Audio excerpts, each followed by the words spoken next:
इस वीडियो में हम चर्चा करेंगे न्यूक्लियर केमिस्ट्री या नाभिकीय रसायन के संदर्भ में। जो टाइटल है या शीर्षक है न्यूक्लियर केमिस्ट्री या नाभिकीय रसायन, उसमें दो शब्द हैं, पहला न्यूक्लियर और दूसरा केमिस्ट्री या नाभिक, और दूसरा शब्द है रसायन। न्यूक्लियर या नाभिकीय से मतलब है नाभिक से संबद्ध, और रसायन से मतलब नाभिक से संबद्ध केमिस्ट्री। और सामान्यतः केमिस्ट्री का मतलब अभिप्राय जो होता है वो रिएक्शन से होता है, इसलिए नाभिक से जुड़ी हुई रिएक्शंस। न्यूक्लियर केमिस्ट्री से ही जुड़ा हुआ एक दूसरा शब्द है रेडियो एक्टिविटी।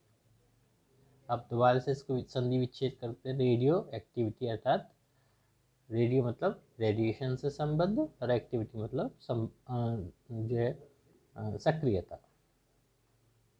तो रेडियो एक्टिविटी हुई किसी नाभिक की रेडिएशन इमिट करने की प्रवृत्ति। अब सबसे पहले लेकर के चलें नाभिक के मूलभूत कण। मूलभूत अर्थात फंडामेंटल, और एक प्रकार से ये सार्वभौमिक हैं। नाभिक के कण, नाभिक के मूलभूत कण अर्थात फंडामेंटल पार्टिकल्स ऑफ न्यूक्लियस, वे कण जिनको अन्य किसी प्रकार के कणों में परिवर्तित न किया जा सके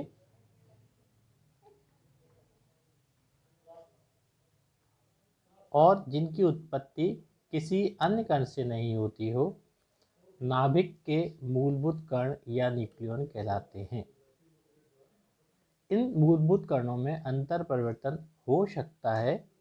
इन कणों की खोज की प्रक्रिया को 4 भागों में बांटा जा सकता है। सबसे पहले मूलभूत कण जो होते हैं वो अर्थात मूलभूत कण वो कण होते हैं जिनको हम दूसरे कणों में परिवर्तित नहीं कर सकते, ना ही जिनकी उत्पत्ति किसी अन्य कण से होती है। अब ये जो मूलभूत कण हैं, उन मूलभूत कणों के खोज की प्रक्रिया को 4 भागों में हम बांट सकते हैं।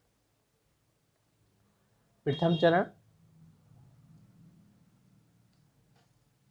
सन 1932 ईस्वी तक इन कणों की संख्या मात्र 6 थी, और ये कण photon, electron, proton, neutron, positron, neutrino अर्थात प्रथम चरण में कुल 6 मूलभूत कण थे। पहला फोटोन था, दूसरा इलेक्ट्रॉन था, तीसरा न्यूट्रॉन था, चौथा पॉजिट्रॉन था, और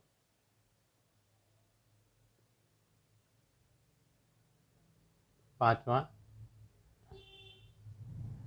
न्यूट्रिनो और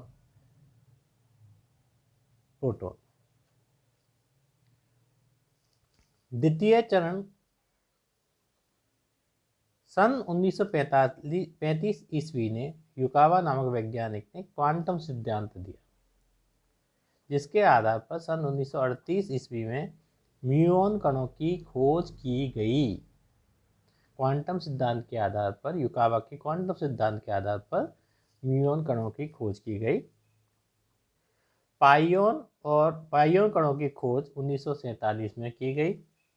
1950 ईस्वी में न्यूट्रल पाइयोन कण की खोज की गई। इन तीनों कणों को अर्थात धनात्मक पाइयोन, ऋणात्मक पाइयोन और न्यूट्रल पाइयोन को पाइयोन, इसका सिंबल दिखाया गया, या पाई मिसोन कहा जाता है।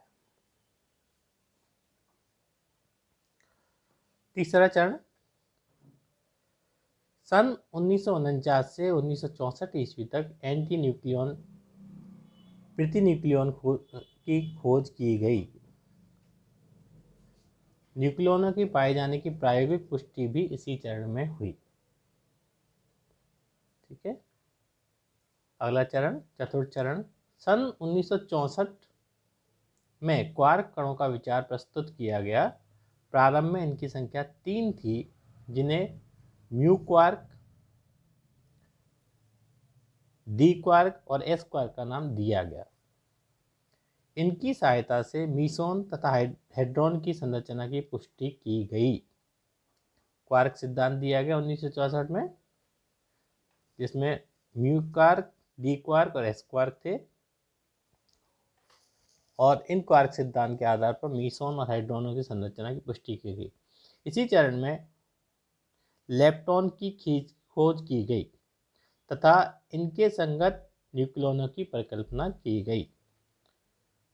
अभी तक लगभग 100 नाभिकीय कणों की खोज की जा चुकी है, परंतु इनमें से सभी मौलिक कण नहीं हैं। All are not fundamental particles. There are 100 nuclear particles, but more than 100 nuclear particles, but all are not fundamental particles. मौलिक कण केवल वे कहलाते हैं जो उपरोक्त परिभाषा अर्थात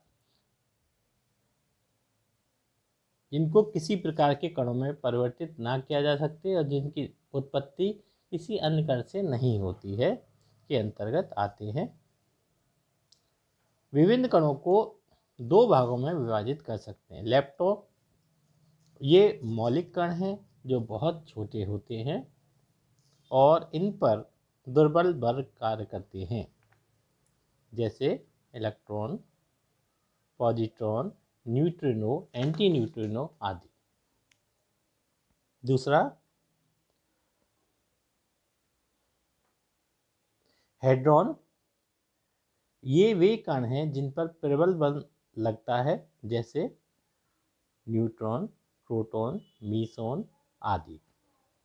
तो लेप्टॉनों में दुर्बल बल लगता है, जबकि हेड्रोनों में प्रबल बल लगता है। हेड्रोनों के अंतर्गत न्यूट्रॉन, प्रोटॉन और मीसोन शामिल हैं, आदि शामिल है। ये आकार में बड़े होते हैं और इन्हें मौलिक कण नहीं कहा जा सकता, क्योंकि ये विभिन्न अभिक्रिया में भाग ले सकते हैं।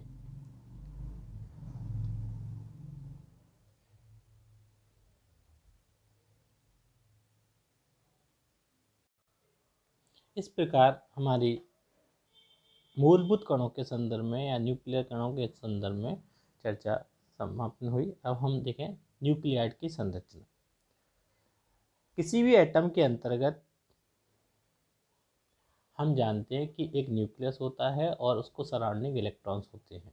न्यूक्लियर केमिस्ट्री में हम अपना फोकस मुख्य रूप से नाभिक पर रखते हैं। जो नाभिक को दर्शाने का तरीका है वो न्यूक्लियोटाइड की संकल्पना के अंतर्गत आता है। किसी भी परमाणु के नाभिक में न्यूट्रॉन, प्रोटॉन उपस्थित होते हैं, केवल हाइड्रोजन को छोड़कर। हाइड्रोजन के नाभिक में केवल एक प्रोटॉन होता है।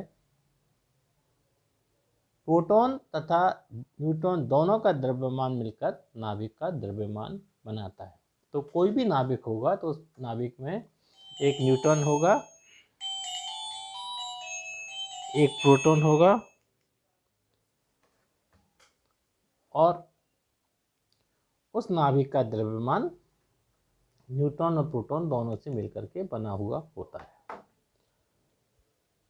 जबकि प्रोटॉनों की संख्या उस परमाणु का परमाणु क्रमांक निर्धारित करती है। अब 2 कण प्रोटॉन और न्यूट्रॉन के संदर्भ में बात की, दोनों का द्रव्यमान समान है या दोनों का द्रव्यमान मिलकर के एक नाभिक का द्रव्यमान, कुल द्रव्यमान बना। तो प्रोटॉनों की संख्या जो है वो उस तत्व का, उस परमाणु का परमाणु क्रमांक निर्धारित करता है। तो उसका परमाणु क्रमांक उस प्रोटॉनों की संख्या के ऊपर सीधे तौर पर जुड़ा हुआ है। किसी भी तत्व के नाभिक को दर्शाने के लिए जिस संकेत का उपयोग किया जाता है, किसी भी तत्व के नाभिक को दर्शाने के लिए जिस संकेत का उपयोग किया जाता है उसे न्यूक्लियाइड कहते हैं। न्यूक्लियाइड को व्यक्त करने के लिए सामान्य संकेत निम्न प्रकार का होता है। जेड एक्स ए, जेड एक्स ए। अब यहाँ पर एक्स क्या है? एक्स उस तत्व का प्रतीक है। जेड क्या है? जेड तत्व का परमाणु क्रमांक है। ए क्या है? न्यूक्लियाइड की द्रव्यमान संख्या है, जो कि प्रोटॉन और न्यूट्रॉनों की कुल संख्या के बराबर होगी। जैसे उदाहरण के तौर पर 6C12, अर्थात एक्स यहाँ पे हुआ, तत्व का प्रतीक हो गया कार्बन। कार्बन का परमाणु क्रमांक हुआ 6 और इस कार्बन का जो द्रव्यमान संख्या हुआ वो हुआ 12, अर्थात इसमें न्यूट्रॉनों की संख्या 12 - 6 बराबर 6 होगी। प्रोटॉनों की संख्या 6 होगी, द्रव्यमान संख्या 12 होगी। तो 6C12 यहाँ पर कार्बन 12 के न्यूक्लियाइड को दर्शाता है। इसी प्रकार से 8O16, अर्थात प्रतीक हुआ X बराबर हुआ ऑक्सीजन, तो ये ऑक्सीजन का न्यूक्लियाइड हुआ।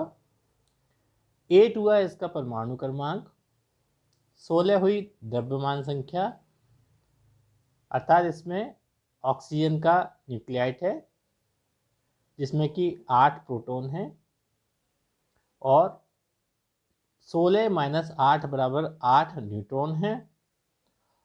इस ऑक्सीजन के न्यूक्लियाइड की द्रव्यमान संख्या 16 है। तो इस प्रकार से हम किसी नाभिक के दर्शाने के लिए जिस संकेत का उपयोग करते हैं उसे न्यूक्लियाइड कहते हैं, और इसको सामान्यतः ZXA के रूप में अभिव्यक्त करते हैं।